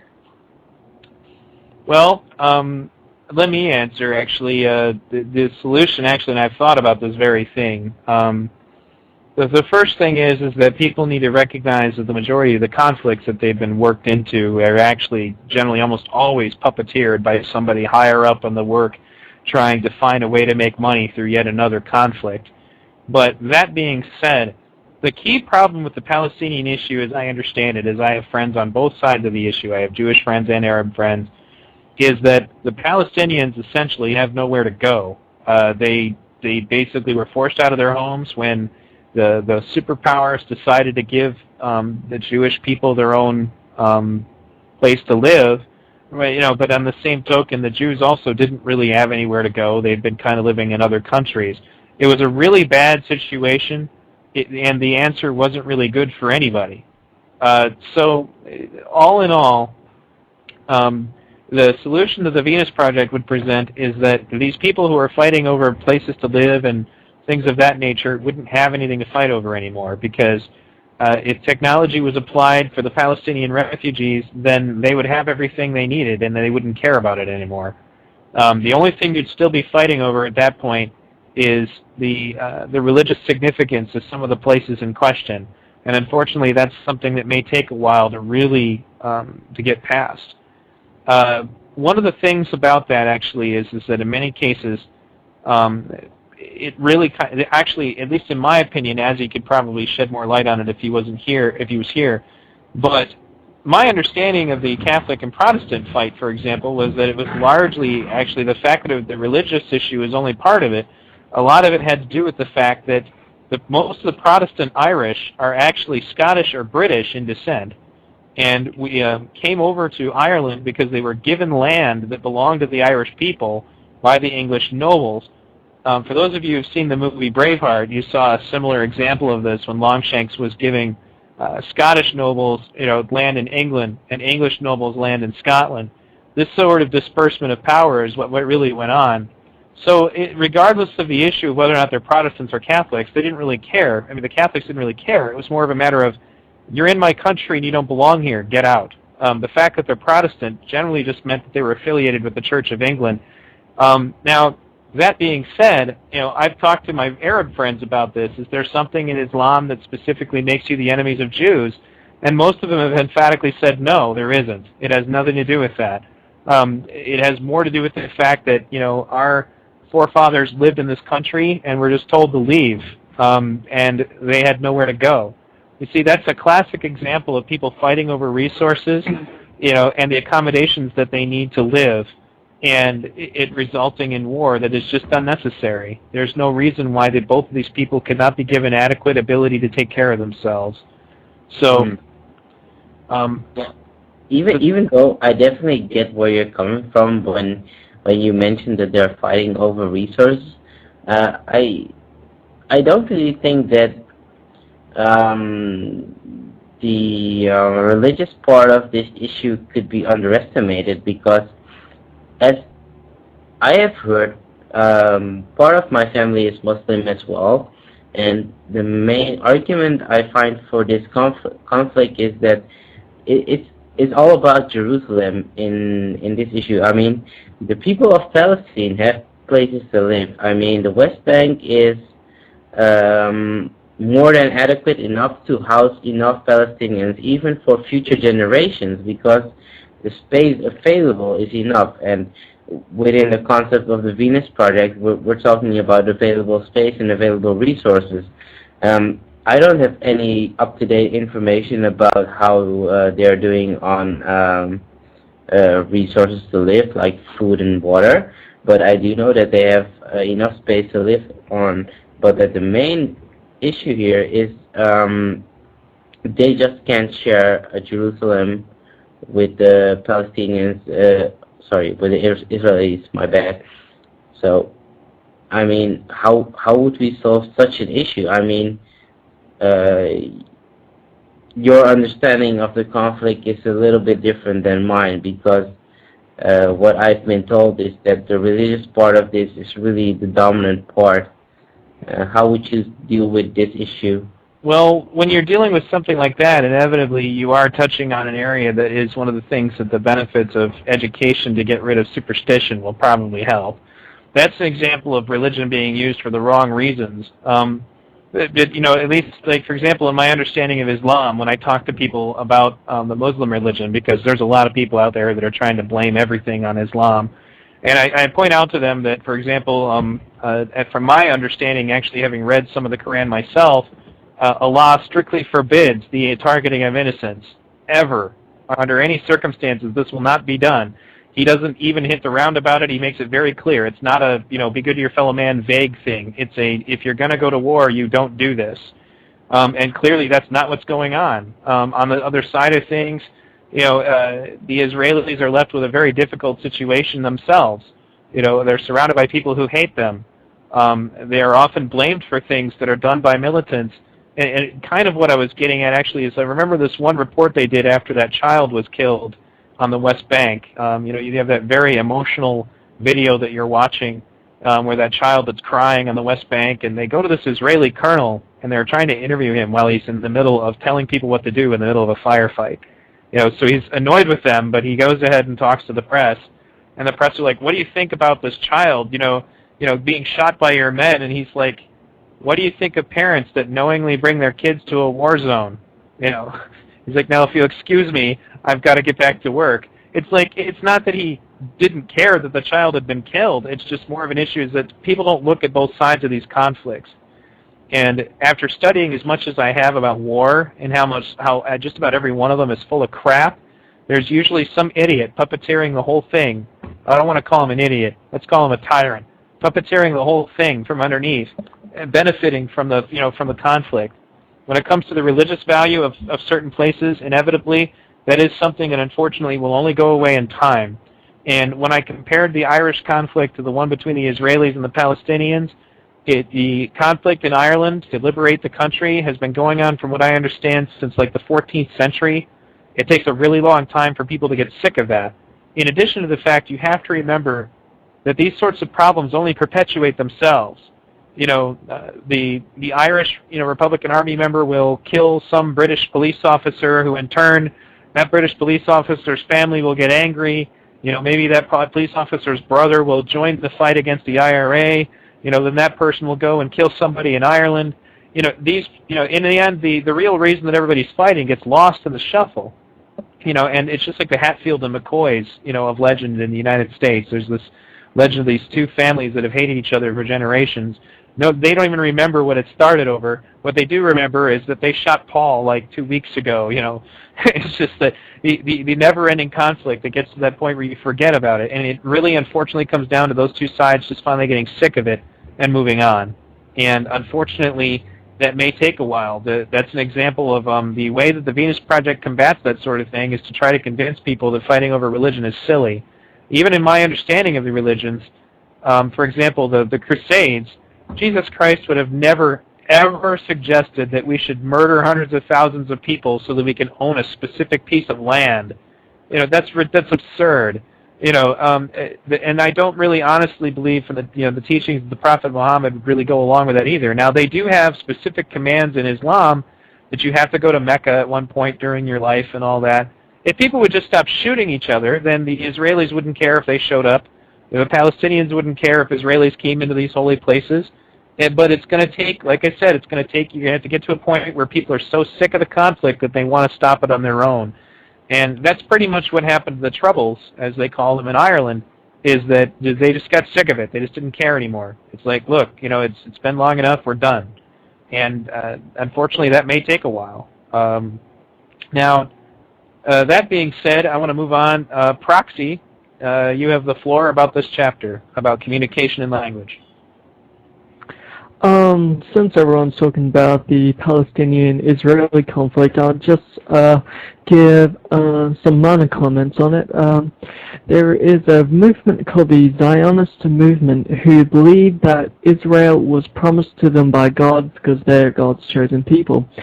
And that, disregarding all the other propaganda we've heard over the years, the Zionists are a bunch of powerful people. I hate to get into conspiracy theories, maybe it's not a conspiracy theory, who knows, but anyway, for funding of World War I and World War II, the British promised Israel to the Zionists, so they basically got their way when it was created out of Palestine. So we have these bunch of people, like, there are only a few, a select group of people, like they're not representative of the rest of the Jewish population, who believe that Israel is the right of all Jews and no one else but Jews can live there. So we have that sect. Whereas we have the Palestinians, which are in the utter state of despair at the moment because the land has been raped and pillaged by outside force, people across the ocean kind of thing. So I do also sympathize with them. And one thing that we can note from the latest conflict between the Israelis and the Palestinians about Gaza was that the Israelis have complete disregard for all human rights and all that kind of stuff. So basically, they don't really mind too much what in the world they ever do to the Palestinians. And the only thing that Palestine can actually do to fight back or defend what little left of land they have, or prevent themselves from going into more despair or losing all sense of identity or hope of the world, is they've gone to resort to suicide bombings and slight rocket fire into Israel. The whole area is a melting pot. I think it was back 4,000 years ago, the Hebrews were ejected out of Egypt. They weren't Jewish, back then they were just called Hebrews because they came from the east. So they were ejected out of Egypt, and these people conquered the land of Canaanite or something like that. And once they conquered the land, they developed the 12 tribes of Abraham and all that kind of crap. So the history goes back 4,000 years, and people have been fighting over it forever. So that area of the world has huge problems. But I say, as long as the Dome of the Rock stands, the Palestinians have something to fight for. Now we move on to the next part about language and how language is used to convey messages. Throughout history, language, culture and know-how, cultural capital has been transferred through the creation of poems, stories, and emotional speeches. And an interesting person in American pop culture, his name is Israel Bissell. And I say that most Americans would not have a clue of Israel Bissell.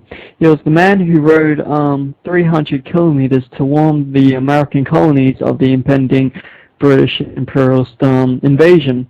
This story has, however, been changed to a different person who actually only rode, say, 20 miles to warn the colonists of the British invading.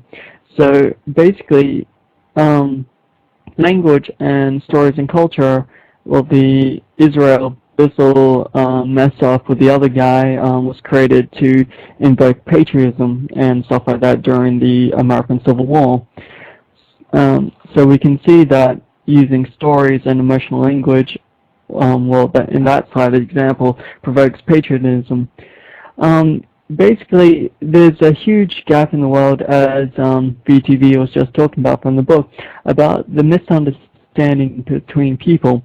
And I know for a fact, like just the other day, I was arguing over a simple formula called Bernoulli's formula, where somebody couldn't understand me because I was using technical language. And that's the problem.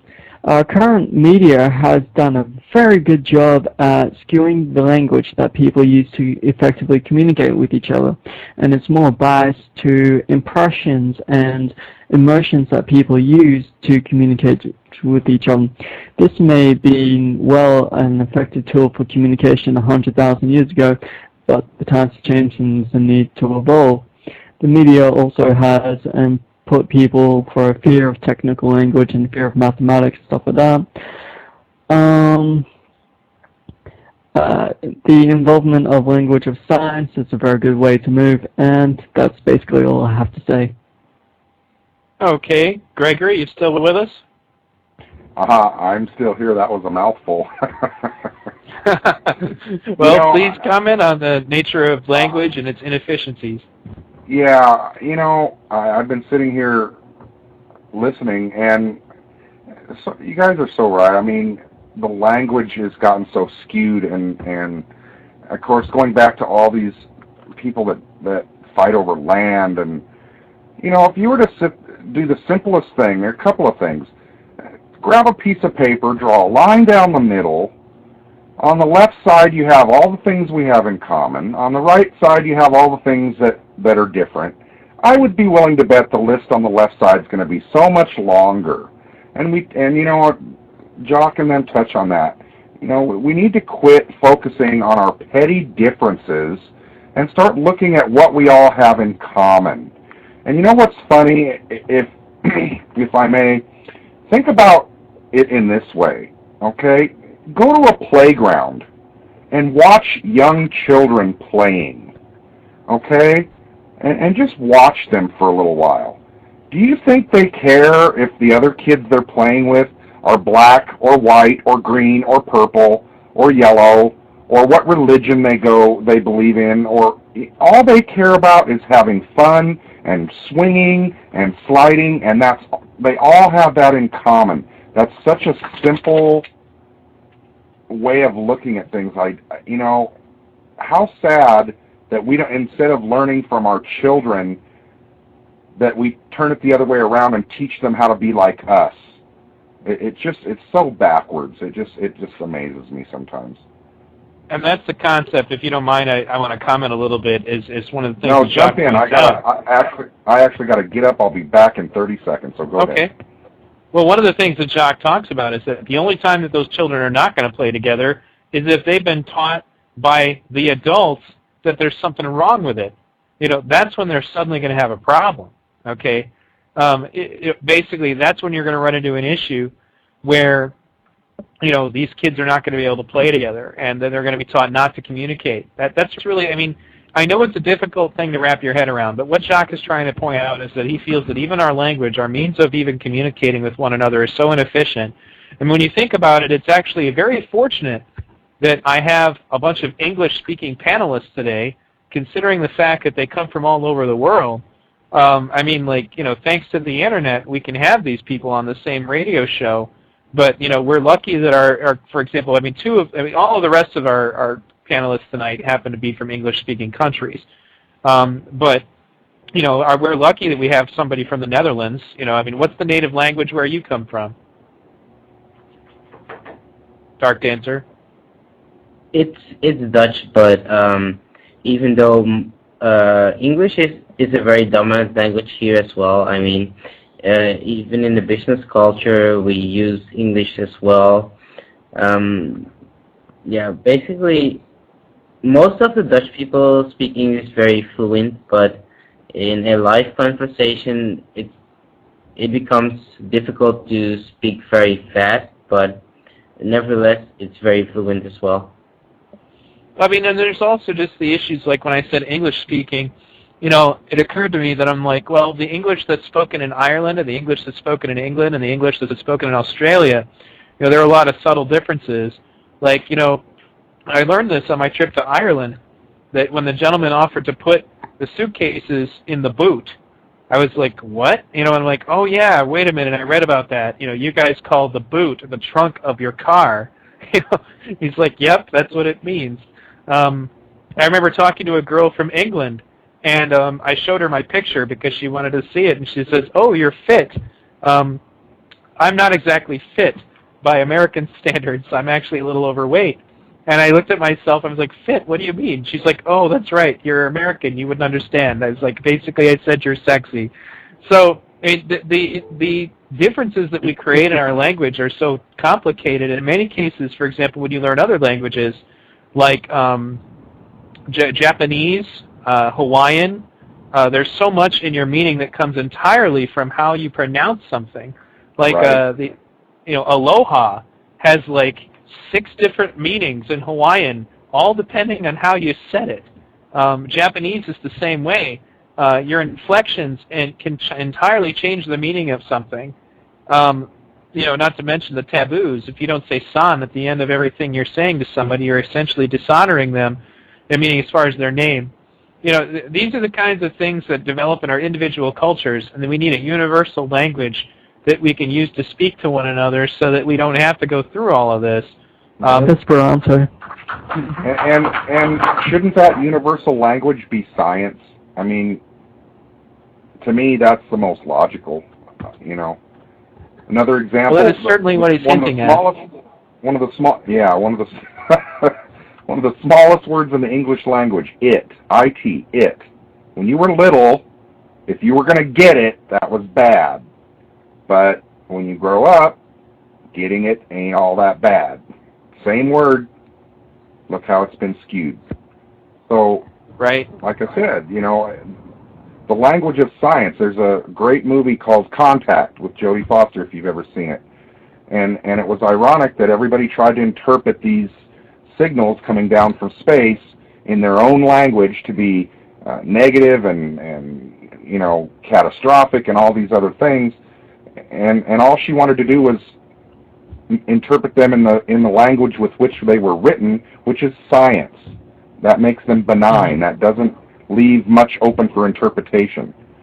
So, I think that's the direction we need to be going. And that's something that I think that he was really trying to get at, is that it's difficult for people also just of different cultures to speak to one another. Just also in social interaction. Like when my friend went to Japan, it was very clear to him that, like, for example, if you are getting money out of a bank, it is extremely rude for you to count the money in front of the teller. As in, like, they will start yelling and screaming at you. And in fact, if they miscounted, it is rude of you to be the person to go and talk to them. You have to send a friend of yours to go talk to them so that they don't feel offended. You know, in some other cultures, that's in Japan. If you count the money in front of the bank teller, you're in a lot of trouble. You know, there are a lot of taboos and things that we've created in our social structures that make it difficult to communicate with people without them becoming offended.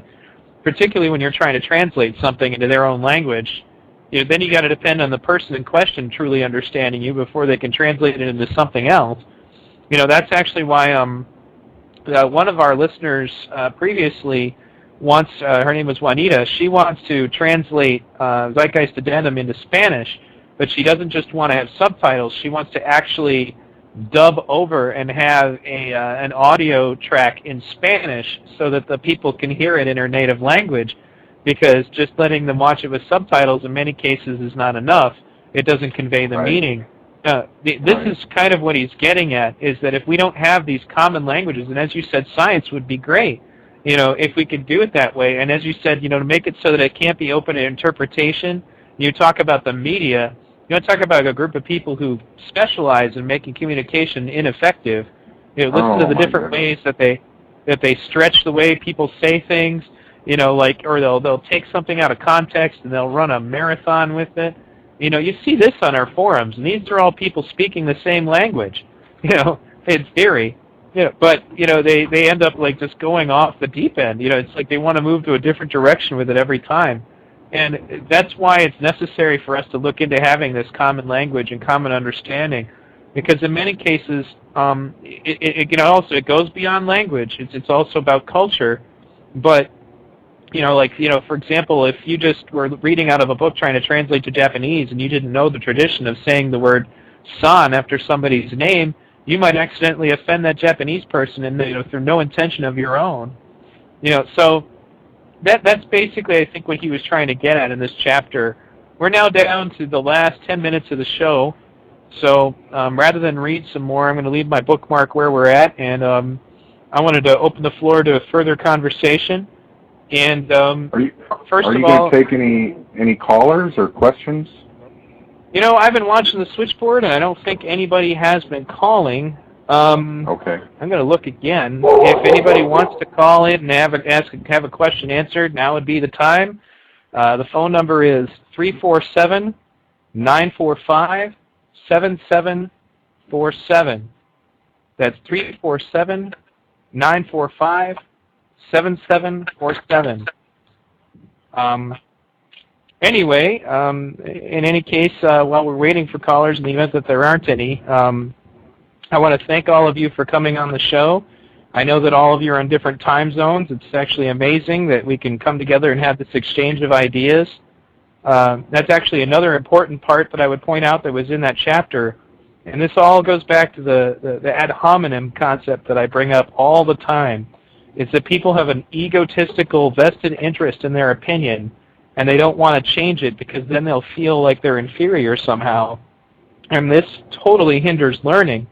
You know, if somebody came to the meeting between the Palestinians and the Israelis and tried to give them a, you know, look, guys, what you're saying is just not logical speech, you know, you got to imagine that these people are going to argue with you, and they're going to get all emotional, and they're not going to allow you to be able to, you know, convince them that it's kind of silly that they're shooting one another over a piece of land that the Prophet Muhammad, nor Jesus, nor even the entity, you know, that the Jews really worship would really want people to be killing each other over.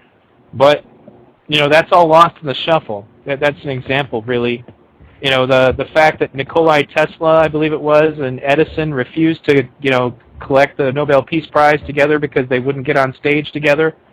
You know, those are all examples of people's emotions getting out of hand, and particularly in our means of communication, we have a tendency to invest far too much in the way of emotional bullying. Like, you know, it's okay to push somebody down for not agreeing with you, and you're just not inclined to listen to people unless they figure out ways to get past that. That's actually why Jacques recommends, when you're dealing with religious people or fanatics of one kind or another, is not to attack them, but to throw a curve at them and educate them, and then they come to the conclusion on their own. You don't have to tell them. You know, like I told you the story, I believe, about the Ku Klux Klan chapter that Jacques Fresco broke up, the group of white supremacists. He joined the Klan, pretended to be one of them, and then educated all of them, and then they didn't want to be racists anymore. You know, if he had just went in there and fought with them, nobody would have listened to him. You know, so does anybody on the panel want to comment further? Could I just mention that the likelihood of me speaking English at this moment, if the English had not have occupied Ireland in the past 2-3 centuries, would be very slim, and I'd probably be having more difficulty talking to you. That's very true. I actually am planning to get the Rosetta Stone to study Gaelic because I want to learn to speak it. That's cool. But I hear that they're teaching it again now. Is that just like an elective, or I mean, what's the deal with that? It's a mandatory language to learn in high school and your primary school.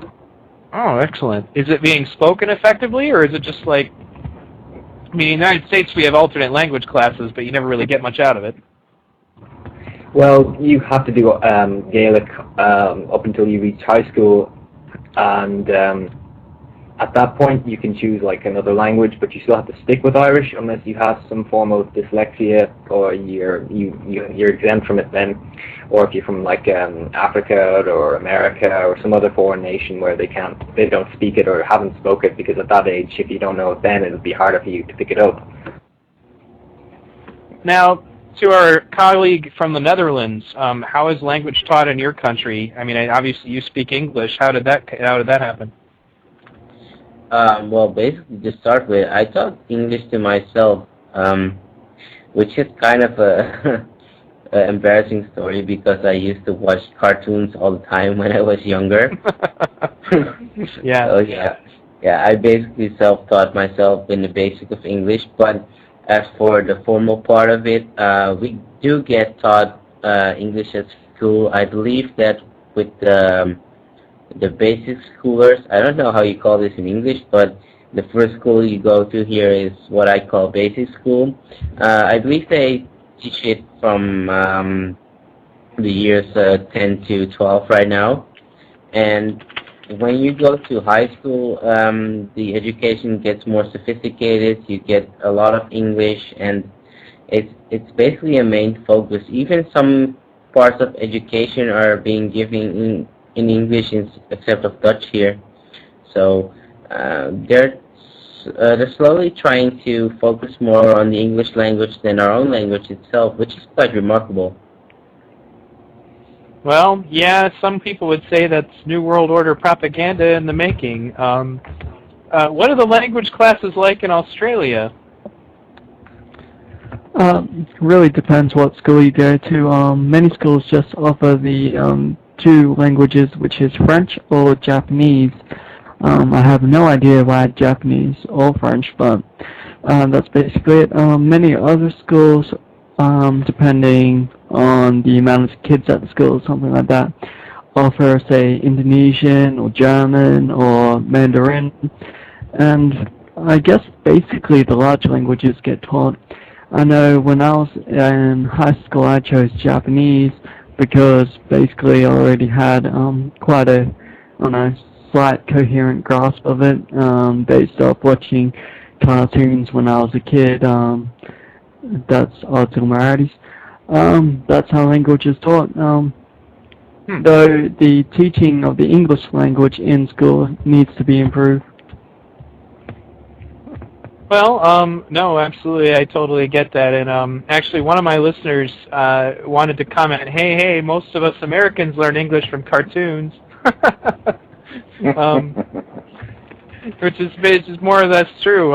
That's why I'm very specific about what my daughter watches. She learns to talk by watching Big Bird. But we're down to the last 90 seconds of our show. I once again want to thank all of my panelists for being here tonight.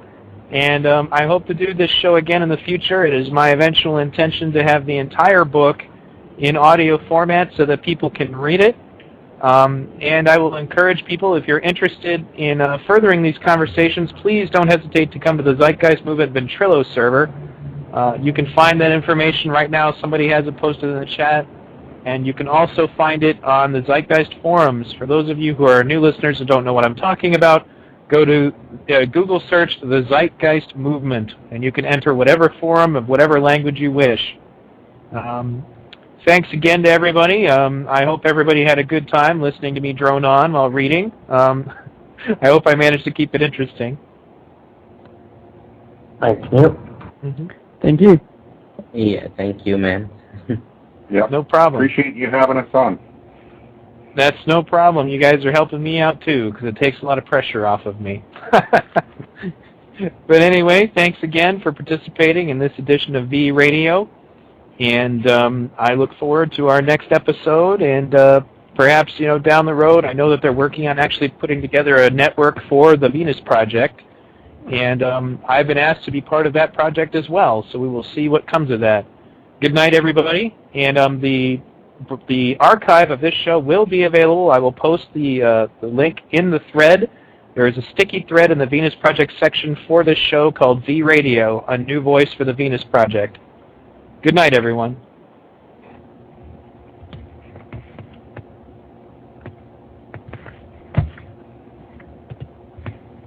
And that's it. Oh, man.